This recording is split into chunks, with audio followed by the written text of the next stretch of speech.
함께 보겠습니다. 고린도전서 11장 1절에서 16절 말씀입니다. 고린도전서 11장 1절에서 16절 말씀인데 좀 본문이 길지만은 우리가 함께 그 한 절씩 제가 한 절, 여러분들이 한 절 교독하면은 좋겠습니다. 내가 그리스도를 본받은 자가 된 것 같이 너희는 나를 본받는 자가 되라. 너희가 모든 일에 나를 기억하고 또 내가 너희에게 전하여 준 대로 그 전통을 너희가 지킴으로 너희를 칭찬하노라. 그러나 나는 너희가 알기를 원하노니 각 남자의 머리는 그리스도요 여자의 머리는 남자요 그리스도의 머리는 하나님이시라. 물은 남자로서 머리에 무엇을 쓰고 기도나 예언을 하는 자는 그 머리를 욕되게 하는 것이요 무릇 여자로서 머리에 쓴 것을 벗고 기도나 예언을 하는 자는 그 머리를 욕되게 하는 것이니 이는 머리를 민 것과 다름이 없음이라. 만일 여자가 머리를 가리지 않거든 깎을 것이요 만일 깎거나 미는 것이 여자에게 부끄러움이 되거든 가릴지니라. 남자는 하나님의 형상과 영광이니 그 머리를 마땅히 가리지 않거니와 여자는 남자의 영광이니라. 남자가 여자에게서 난 것이 아니요 여자가 남자에게서 났으며 또 남자가 여자를 위하여 지음을 받지 아니하고 여자가 남자를 위하여 지음을 받은 것이니 그러므로 여자는 천사들로 말미암아 권세 아래에 있는 저를 그 머리 위에 둘지니라. 그러나 주 안에는 남자 없이 여자만 있지 않고 여자 없이 남자만 있지 아니하니라. 이는 여자가 남자에게서 난 것 같이 남자도 여자로 말미암아 났음이라. 그리고 모든 것은 하나님에게서 났느니라. 너희는 스스로 판단하라. 여자가 머리를 가리지 않고 하나님께 기도하는 것이 마땅하냐. 만일 남자에게 긴 머리가 있으면 자기에게 부끄러움이 되는 것을 번성이 너희에게 가르치지 아니하느냐. 만일 여자가 긴 머리가 있으면 자기에게 영광이 되나니 긴 머리는 가리는 것을 대신하여 주셨기 때문이니라. 논쟁하려는 생각을 가진 자가 있을지라도 그에게나 하나님의 모든 교회에는 그런 관계가 없느니라. 아멘. 오늘은 Father's Day입니다. 6월 세 번째 주일 아버지의 날로 미국에서 지키죠. 한 해 동안 가족을 위해서 수고하신 이 땅의 아버지들께 하나님의 위로와 또 가족들의 감사가 가득하기를 바랍니다. 그러나 현실적으로 Father's Day는 Mother's Day에 비하면 좀 초라한 면이 있습니다. 실제적으로 Mother's Day에서는 여러 가게에서 선물들이 많이 팔린다라고 합니다. 어머니들께는 가족들이 또 아버지들이 여러 가지 선물을 많이 하는데 Father's Day 때는 그렇게 많은 가게들에서 그 선물이 팔리지 않는다라고 합니다. 좀 팔리는 것은 이제 홈디포 이런 데서 아버지들이 사용하는 툴 이런 것이 좀 팔리고 또 세일을 합니다. 어떤 한 동화에 이런 이야기가 나옵니다. 큰 고목나무 구멍에서 다람쥐 한 가족이 살고 있었습니다. 이 다람쥐 가족은 가난했지만 행복했었습니다. 그런데 어느 날 이 부인이 우리는 너무 가난하지 않느냐, 먹을 것도 부족하고 이런 얘기를 남편에게 했습니다. 그러자 남편 다람쥐가 걱정하지 말라고 내가 열심히 일을 해서 우리 가족들을 위해 돈을 많이 벌어오겠다. 투잡도 뛰고 쓰리잡도 뛰고 그래서 열심히 돈을 벌어서 우리 가족들 부자 되게 해주겠다. 풍성하게 해주겠다. 이렇게 큰 소리를 쳤습니다. 그 이후로 아빠 다람쥐는 밤낮으로 열심히 일을 했습니다. 해가 뜨기 전 새벽에 별을 보고 나가고 또 퇴근은 별을 보고 집으로 지친 몸으로 들어옵니다. 너무 늦게 들어오니까 애기 다람쥐는 침대에서 잠들어 버립니다. 돌아와서 집에서 잠든 애들의 얼굴을 보고, 그러나 애기 다람쥐는 아버지의 얼굴을 보지를 못하죠. 때때로는 이 부인 엄마 다람쥐도 때로는 졸면서 남편을 맞이하기도 합니다. 그러나 이 다람쥐의 아버지로 인해서 열심히 일을 했기 때문에 점점 더 재산은 불어나갔습니다. 연봉도 올라가고 집도 좋은 집으로 이사하게 되었습니다. 기분이 좋았습니다. 엄마 다람쥐, 애기 다람쥐. 자기 방도 있게 되고, 그리고 차도 빛과 번쩍한 걸로 탔습니다. 그전에는 덜덜거리는 차, 남들이 이 차 타는 거 보면은 참 창피스럽기도 했는데, 이제는 이런 차 타는 걸 남들이 봐주기를 바라는 이런 생각이 들었습니다. 그런데 보이지 않게 문제가 생기기 시작한 것입니다. 이 다람쥐 가정은 아빠가 열심히 일한 덕분으로 먹을 것도 좋고 넓은 집에서 좋은 차 타고 또 용돈도 많이 받아서 좋은데, 문제는 아빠의 모습, 아빠를 가정에서 느끼기를 힘든 겁니다. 아빠는 단지 일하는 아버지, 또 남편은 열심히 일해서 돈을 벌어오는 남편. 이렇게 아버지는 바쁜 아버지가 되었습니다. 바쁜 아버지가 되니까 경제적으로는 좀 풍족한데, 바쁜 아버지는 자기도 모르게 나쁜 아버지로 변해져 가기 시작을 했던 겁니다. 아버지가 너무 바쁘니까 가족에게 신경을 쓸 틈이 없는 거죠. 아침 일찍 나가고 밤늦게 들어오니까 휴일이면은 피곤해서 집에 들어오면은 쉬어야 될 이런 형편인 거죠. 그러나 애기 다람쥐나 엄마 다람쥐는 휴일에 좀 아빠하고 어디 나가고 싶은데, 아빠는 너무 평소에 에너지를 다 소모했기 때문에 지쳐 버리는 겁니다. 그러면서 서서히 이제 아빠의 존재감에 대해서 약해지는 겁니다. 그러던 어느 날 이제 엄마 다람쥐가 남편 아빠 다람쥐에게 바가지를 좀 끌습니다. 여보, 너무 답답해요. 너무 힘들어요. 아빠가 있어야 할 자리에 아빠가 보이지 않아요. 우리 애들도 크고 있지만은 아빠 얼굴을 막내는 잘 몰라요. 아빠가 얼마나 이 애기 다람쥐를 사랑하는지 그 사랑을 애기들이 받지를 못하는 것 같아요. 그래서 너무 힘들고 아빠의 사랑이 느껴지지 않는 듯해요. 이렇게 불평을 아빠 다람쥐에게 하는 겁니다. 그러니까 이 아버지 다람쥐는 갑자기 혈압이 오릅니다. 내가 아침 일찍부터 이렇게 일찍 나가서 고생을 하고 일하고 투잡과 쓰리잡까지 뛰는데, 이걸 내가 누구를 위해서 하는데, 다 이 부인을 위해서, 자기 새끼, 자기 자녀들을 위해서 이렇게 열심히 뛰는데, 자녀들을 사랑해서 이렇게 헌신적으로 열심히 일하는데, 정작 가족들은 아빠의 사랑을 느끼지 못한다. 이런 얘기를 들으니까 아빠는 마음이 무너지는 것입니다. 그러면서 엄마 다람쥐하고 큰 소리로 얘기를 하던 중에 이제 제일 큰 애기 장남 다람쥐가 잠에서 깨어났습니다.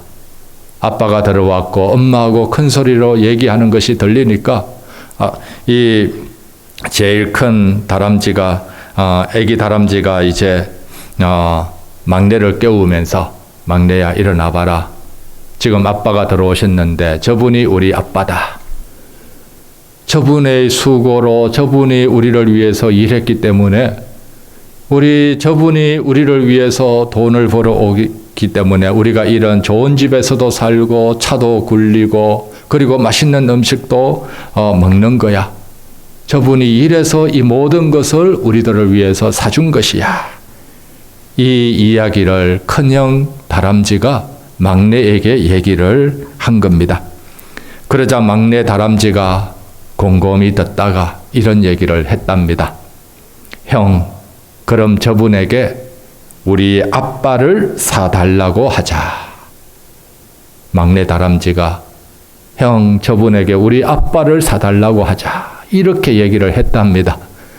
아빠가 저기 있는데 저 아빠에게 자기들이 원하는 아빠를 사달라. 이렇게 얘기를 했답니다.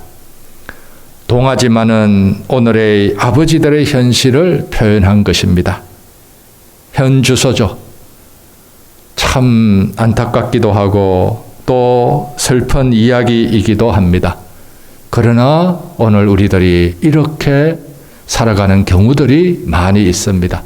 자본주의 사회에서 아빠의 능력은 경제적인 능력에서 나오는 것으로 생각을 하고 열심히 가족을 위해서 일하고 또 그것이 아빠로서의 모든 역할을 다한 것으로 생각을 합니다. 또 아빠는 당연히 그렇게 해야 된다라고 생각을 합니다.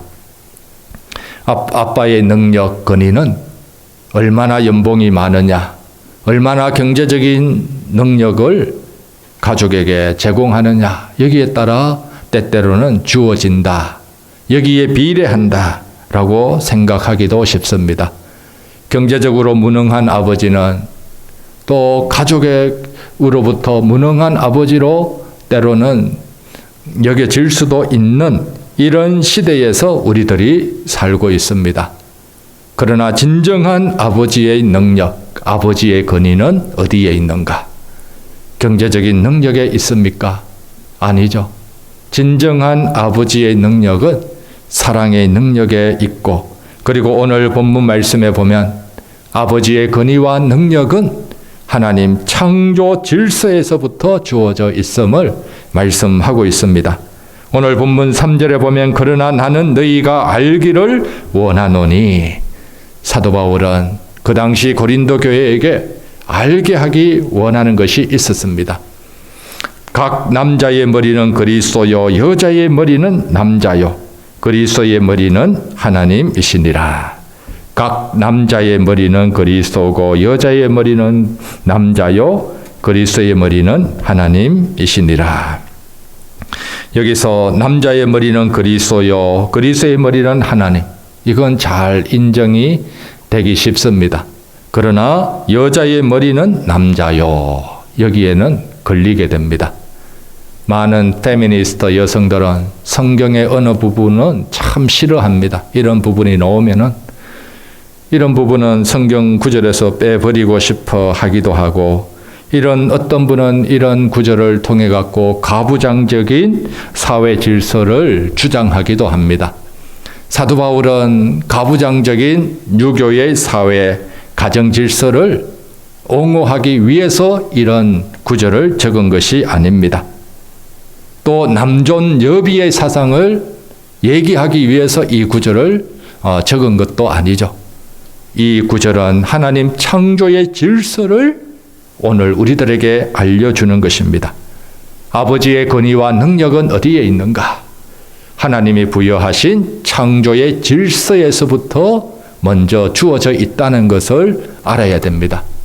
경제적인 능력도 아닙니다.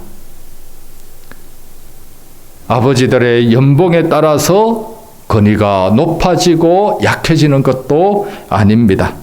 가정에서는 질서가 있다는 거죠. 가정에는 남녀로 이루어져 있는데 남자, 여자 평등합니다. 하나님 앞에서 존귀한 존재입니다. 그러나 분명한 것은 아무리 남녀가 평등해도 남녀에는 질서가 있다는 것, 이걸 알아야 됩니다. 남녀의 질서가 깨어지면 이 가정도 깨어지고, 가정이 무너지면서 사회에 이것도 깨어지게 되는 거죠. 남녀의 평등 중요합니다. 그러나 질서를 잊어버리면 되지를 않습니다. 남녀의 질서 잊어버리고 무시하면 어떻게 됩니까? 동성애가 합법화되기 시작하는 것입니다. 남자 여자 똑같은데 태어나서 나는 남자가 아니라 여자다. 나는 남자도 아니고 여자도 아니고 때로는 왔다 갔다 한다. 이걸 사람이 선택할 수 있다. 이렇게 되면은 모든 이 창조 질서가 무너지게 되는 것입니다. 오늘 우리들에게 있어서 남자, 여자, 존귀한 존재이고 귀하고 차별이 없어야 되지만 질서는 반드시 있어야 되는 것을 하나님이 말씀을 해주고 있습니다. 아버지의 날에 있어서 가장 중요한 것,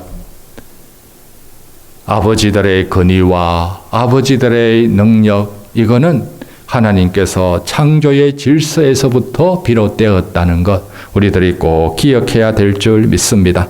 그래서 에베소서 5장 22절부터 보면 아내들이여 자기 남편에게 복종하기를 주께 하듯 하라.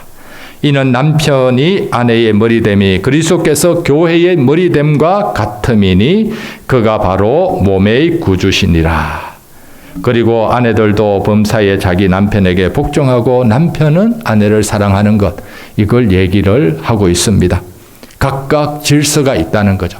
각각 자리가 있고 각각 위치가 있고 해야 될 그 자리에서 질서가 생겨 있으면서 그 질서 따라서 한 몸이 되고 그 질서 따라서 권위를 세우고 그 질서 따라서 가정을 이룰 때에 하나님의 은혜와 복이 임한다는 말씀입니다. 결혼을 해서 많은 부인들의 장점이기도 하지만 또 단점이 있습니다. 남편을 바꾸고자 하는 욕망들이 있습니다. 남편을 자기가 원하는 대로 옷도 스타일도 좋죠. 그러나 이게 너무 지나치게 되면은 또 문제가 생기게 됩니다. 지금까지 결혼한 많은 분들의 고백은 남편은 절대로 바뀌지 않는다. 부인도 바뀌지 않는다. 이런 얘기를 하곤 합니다. 쉽게 바뀌지를 않습니다. 저를 보더라도 쉽게 잘 바뀌지를 않습니다. 잔소리로 바뀌면은 얼마나 좋겠습니까? 그런데 그게 쉽지가 않습니다. 그러나 우리들이 꼭 기억해야 하는 것은 사람의 변화는 하나님이 하신다. 남편도 바꾸기를 원한다면 잔소리가 아니라 하나님 앞에 바로 세워짐으로 또 남편의 권위를 인정함으로 남편이 바뀌게 되고 이 창조 질서 따라서 바뀌어져야지 진짜 원만한 가정이 되는 겁니다. 자기 입맛에 맞게끔 바꾸면은 이 부작용이 엄청나게 많아지는 것입니다. 오늘 본문 7절에 보더라도 남자는 하나님의 형상과 영광이니 그 머리를 마땅히 가리지 않거니와 여자는 남자의 영광이니라. 남자는 하나님의 형상과 영광이다. 남자는 하나님의 대리인이다. 라는 것이죠.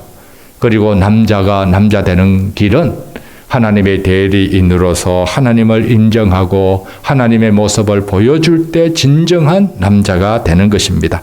또 여자는 남자의 영광이니라. 여자는 남자의 영광이다. 또 여성은 하나님의 주신 창조 질서 안에서 남자를 돕고 배필하고 또 남자를 또 높여줌으로 자기에게 영광이 된다라는 겁니다. 돕는 배필로 하나님이 여성을 만들었죠. 돕는 배필이라고 해서 어떤 여성분들은 기분 나빠합니다. 왜 여자들은 남자를 도와야 되느냐? 남자들이 여자를 도와야지. 남자들이 더 힘이 세고 몸도 튼튼한데 여자를 도와야지. 왜 여자가 남자를 돕느냐? 이렇게 생각하기도 쉽습니다. 그러나 누가 누구를 돕습니까? 힘 있는 사람이 힘 없는 사람을 돕습니까? 힘이 부족한 사람이 힘 있는 사람을 돕습니까? 하나님이 여성을 돕는 배필로 만들 때에는 남편의 부족함을 보완할 수 있는 능력을 이미 주었다는 것입니다. 그래서 돕는다는 것은 이 나쁜 개념이 아닙니다. 오히려 감사한 개념이죠. 하나님이 그만큼 또 주신 것이 있는 것입니다. 가정에서 남편들, 아버지들 부족한 점 당연히 있습니다. 그 당연히 있는 것 그거 흠잡아서 헐떡고 그것 때문에 컴플레인하고 그것 때문에 비난하는 것 하나님이 원치 않습니다. 남편의 아버지의 부족한 점 당연히 있기 때문에 여성을 통해서 부인을 통해서 돕는 배필로 세워준 것입니다.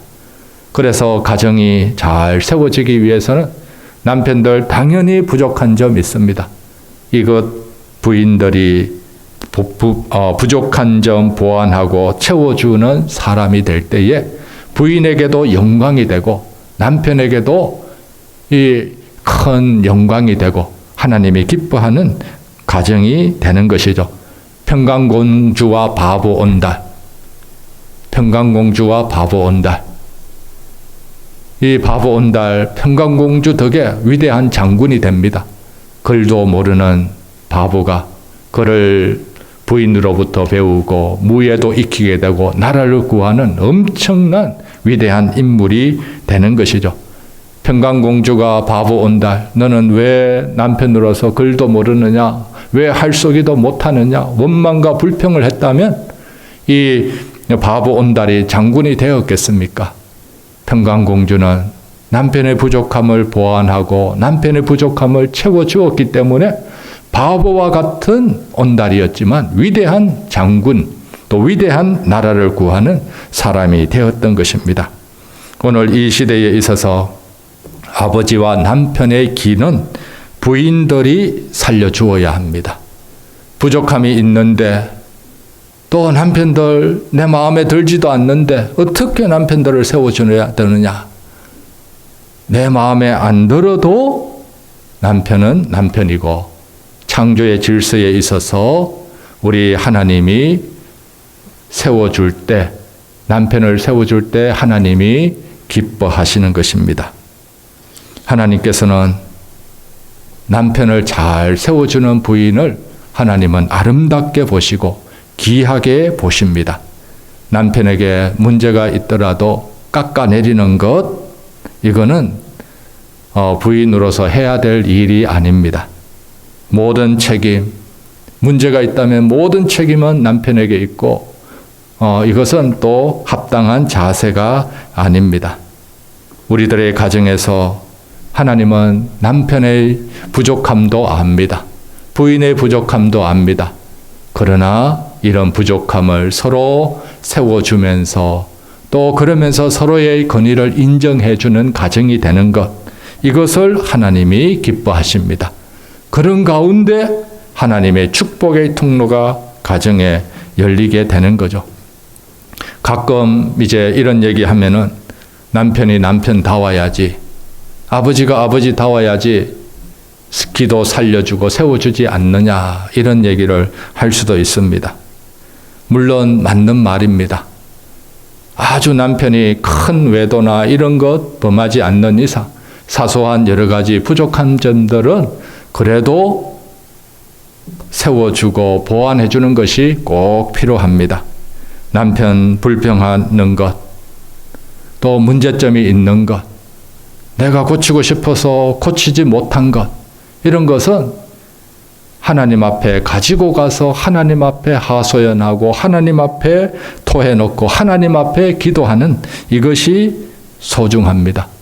남편이 부족하다고 해서 또 내가 원하는 대로 되지 않는다고 해서 불평 원망하는 것 아니라 이걸 그대로 하나님 앞에 하소연하고 하나님께 아뢰면은 하나님이 남편 대신 채워줄 것 반드시 채워주시는 줄 믿습니다. 남편의 질서, 권위 하나님 앞에서 인정해주면 남편이 또 아버지가 채워주지 못하는 것 하나님이 반드시 채워줍니다. 그래서 오늘 우리들이 해야 할 일은 부족한 아버지라도 부족한 남편이라도 이 권위를 하나님 앞에서 인정하는 것 이것을 하나님은 귀하게 보십니다. 내 마음에 안 든다고 해서 깎아내리는 것 하나님은 원치 않으십니다. 부족한 점 있더라도 정말로 큰 잘못이 있더라도 그걸 하나님 앞에 가지고 가서 하나님께 내려놓고 아랠 때에는 남편이 아버지가 채워주지 못한 것 하나님이 꼭 채워주심을 꼭 믿으시기를 바랍니다. 이만큼 하나님은 창조의 질서, 하나님의 질서를 강조하고 있습니다. 창세기에 보면은 노아 가족에서 이해되지 않는 장면, 그러나 하나님의 창조의 질서에 있어서 아주 중요한 이야기가 나옵니다. 노아 홍수 후에 노아가 포도 농사를 지었습니다. 그리고 포도 수확을 해서 이 포도주를 마시고 그만 취해버립니다. 이제 노아가 연세가 있으니까 그 홍수 전에 젊었을 때 그 맛보던 이 포도 몇 잔을 맛보았는데 이제 나이가 드니까 몸도 연약해지면서 그만 취해버리고 맙니다. 그러면서 이제 잠을 자면서 다 벗고 자는 겁니다. 이걸 이제 함이라는 자녀가 보고 이제 자기 형들 셈과 야벳에게 가서 얘기를 합니다. 그러니까 셈과 야벳은 아버지의 그 벗은 몸 보지 않으려고 뒷걸음쳐 갖고 그 옷을 덮어줍니다. 그리고 노아가 나중에 깨어나서 이 셈과 야벳은 축복을 하지만 이 함의 자녀는 저주를 하게 됩니다. 아버지의 건의, 아버지의 이 부족한 점, 이걸 이 다른 두 자녀는 보지 않고 덮어주고 아버지의 건의를 세워주는 겁니다. 그러나 함은 아버지의 이 부족한 점, 이걸 보고서 보고 덮어줘야 되는데 그러지를 않았던 것이죠. 이 창세기에서 우리 하나님이 원하는 가정에서의 질서, 또 축복의 질서, 아버지의 건의가 세워질 때 주어지는 것입니다.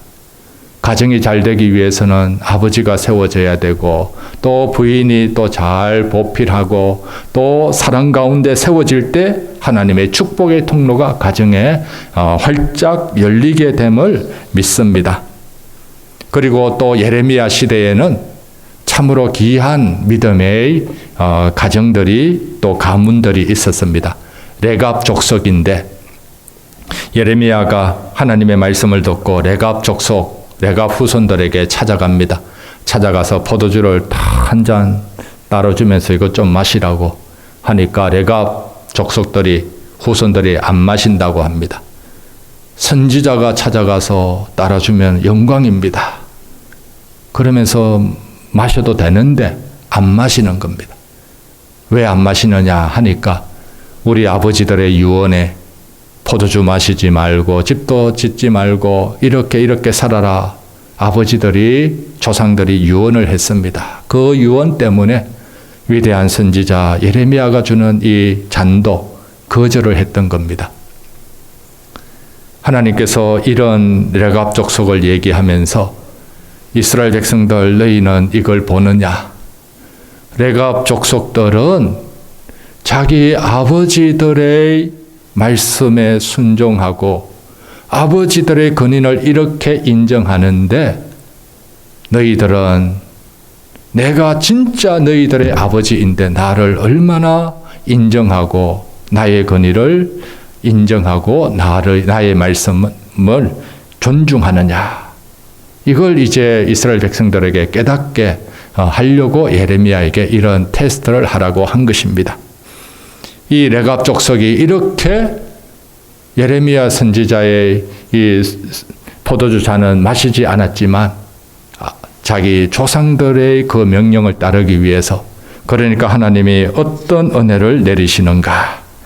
하나님이 예레미야 35장 19절에 보면은 레갑의 아들 요나답에게서 내 앞에 설 사람이 영원히 끊어지지 아니하리라. 그러니까 레갑 족속 부모님의 건의를 인정하고 부모님의 말씀을 끝까지 지키는 레갑 족속 내 앞에 설 사람이 영원히 끊어지지 아니하리라. 그러니까 하나님 앞에 설 사람 최고의 사람으로서 영광이 뭡니까? 하나님 앞에 서는 것 아닙니까?